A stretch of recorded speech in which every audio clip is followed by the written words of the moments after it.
Hello everyone. आज हम 10th chapter start करेंगे, मैकेनिकल प्रॉपर्टीज ऑफ फ्लूइड्स। इसमें जो पहली वीडियो है इसमें कुछ हम बेसिक चीज़ों के बारे में पढ़ेंगे। इसमें पहला है कि थ्रस्ट क्या होता है।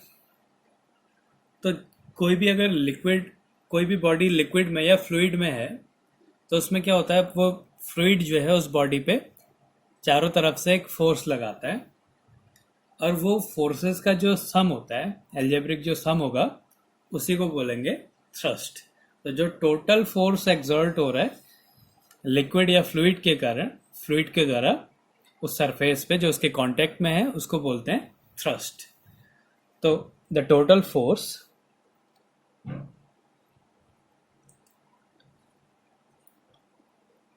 exerted by a liquid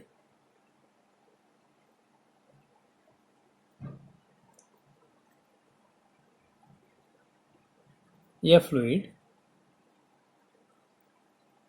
in contact with it। तो थ्रस्ट भी एक फोर्स ही है, लेकिन सारे फोर्सेस का सम है। जैसे कोई बॉडी है, माना ये कोई बॉडी है, ये लिक्विड में है, इस तरीके से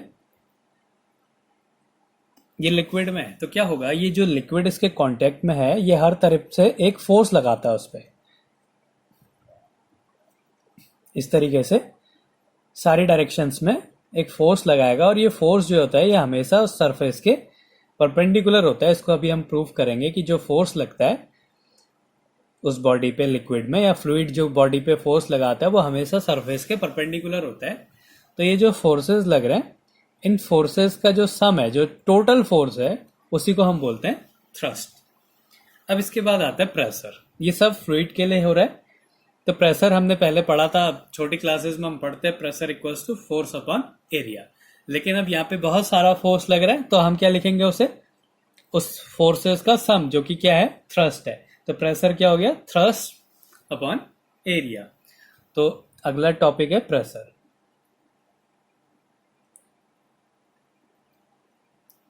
प्रेशर किसे कहते हैं, तो thrust exerted by a liquid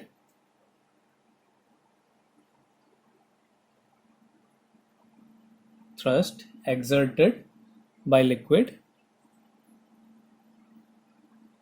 per unit area। अभी हम फ्लूइड को लिक्विड ले रहे हैं, तो thrust exerted by liquid per unit area of the surface। thrust exerted by liquid per unit area of surface। एक यूनिट एरिया पे, surface पे जितना भी फोर्स लग रहा होता है, जो फोर्सेस का सम, मतलब जो थ्रस्ट लग रहा है, उसी को हम बोलते हैं प्रेशर। तो प्रेशर इक्वल्स टू क्या हो गया, थ्रस्ट एफ से रिप्रेजेंट कर दिया अपॉन एरिया। तो ये क्या है, ये प्रेशर है। तो ये न्यूटन हो गया, ये मीटर स्क्वायर। तो यूनिट क्या हो गई, न्यूटन पर मीटर स्क्वायर या पास्कल। तो ये क्या है, प्रेशर की यूनिट्स। अब हमने अगला टॉपिक पढ़ना है कि प्रूव दैट लिक्विड, जो लिक्विड फोर्स है, always acts perpendicular to the surface. Prove that in liquid force always acts perpendicular to the surface.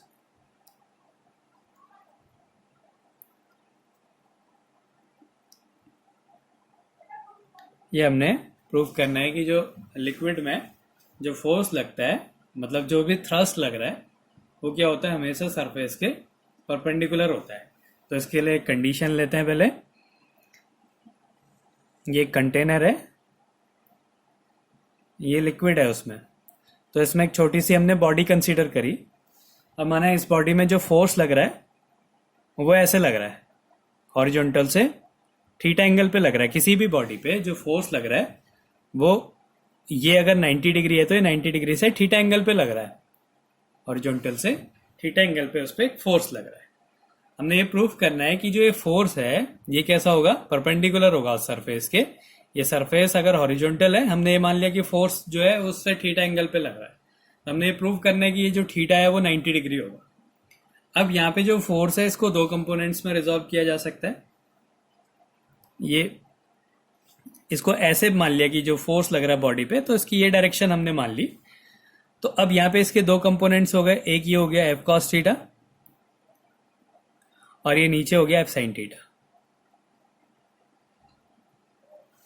ये हो गया एफ कॉस थीटा और एफ साइन थीटा हो गया। अब क्या है, जो इसका जो हॉरिजॉन्टल कंपोनेंट है, फोर्स के हॉरिजॉन्टल कंपोनेंट है, ये क्या होता है, एक दूसरे को कैंसिल कर देते हैं। मतलब जितना फोर्स इस डायरेक्शन में लगेगा उतना ही फोर्स उस बॉडी में इस डायरेक्शन पे भी लगेगा। तो एक कॉलम जो होता है, लिक्विड का जो कॉलम होता है, उसमें जो फोर्स लगता है, हॉरिजॉन्टल जो फोर्स लगेगा वो हमेशा कांस्टेंट रहता है हर एक डायरेक्शन में। तो ये इसमें हमेशा क्या होता है कि जो ये हॉरिजॉन्टल कंपोनेंट है फोर्स का, ये जीरो होता है। तो क्या होता है, जो एफ कॉस थीटा है ये क्या होगा, जीरो होगा। अब हमें पता है फोर्स तो लग रहा है, लेकिन उसका जो कंपोनेंट है वो जीरो है। लेकिन इसमें क्या है, फोर्स जीरो नहीं है। तो फोर्स जीरो नहीं है और एफ कॉस थीटा की वैल्यू जीरो आ रही है। इसका मतलब क्या है, कॉस थीटा की वैल्यू जीरो है।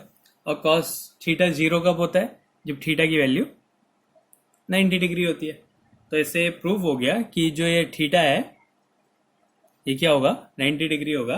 तो इससे ये प्रूफ हुआ कि जो लिक्विड में जो फोर्स लगता है वो हमेशा सरफेस के परपेंडिकुलर लगता है। कोई भी शेप की बॉडी हो उसमें जो फोर्स लगेगा वो हमेशा उस बॉडी के परपेंडिकुलर लगेगा।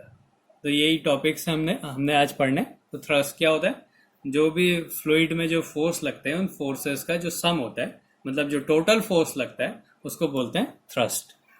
और प्रेशर क्या है, ये फ्लूइड के लिए है। अगर हम किसी सॉलिड के लिए पढ़ते हैं प्रेशर, तो फोर्स पर यूनिट एरिया पढ़ लेते हैं। एक यूनिट एरिया पे लगने वाला जो फोर्स है वो प्रेशर होता है। लेकिन फ्लूइड में हर जगह से फोर्स लगता है, तो हम वहां पे क्या बोलेंगे कि वो जो उसका टोटल फोर्स है मतलब थ्रस्ट है। तो जो थ्रस्ट एक्सर्ट हो रहा है लिक्विड के द्वारा उस सरफेस पे, उस यूनिट एरिया पे, उसको बोलते हैं प्रेशर। तो प्रेशर क्या हो गया, फोर्स पर यूनिट एरिया। और प्रेशर जो है इसकी एक डायरेक्शन होती है, लेकिन फिर भी ये स्केलर क्वांटिटी है। इसमें मैग्नीट्यूड है लेकिन डायरेक्शन भी होती है, और उसके बाद भी ये एक स्केलर क्वांटिटी है, क्योंकि जो प्रेशर है वो वेक्टर्स के लॉ को फॉलो नहीं करती है, इसलिए प्रेशर कैसी क्वांटिटी है, स्केलर क्वांटिटी है। फिर ये टॉपिक था कि जो लिक्विड में फोर्स लगता है, लिक्विड जो सरफेस पे फोर्स लगाता है वो हमेशा उस सरफेस के परपेंडिकुलर होता है। तो हमने मान लिया कि जो फोर्स लग रहा है किसी भी सरफेस पे वो थीटा एंगल पे लग रहा है, उसके परपेंडिकुलर नहीं लग रहा है। तो उस बॉडी पे क्या होगा, दो फोर्सेस, उसके दो कंपोनेंट्स में रिजॉल्व कर दिया हमने फोर्स को। एक हो गया एफ कॉस थीटा और एक हो गया एफ साइन थीटा।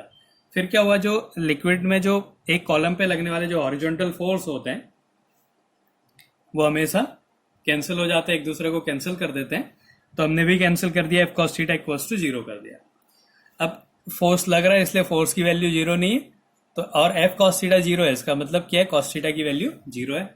अब अगर कॉस थीटा जीरो है तो मतलब थीटा की वैल्यू 90 डिग्री होगी। तो ये फोर्स कैसा हो गया, परपेंडिकुलर हो गया सरफेस के।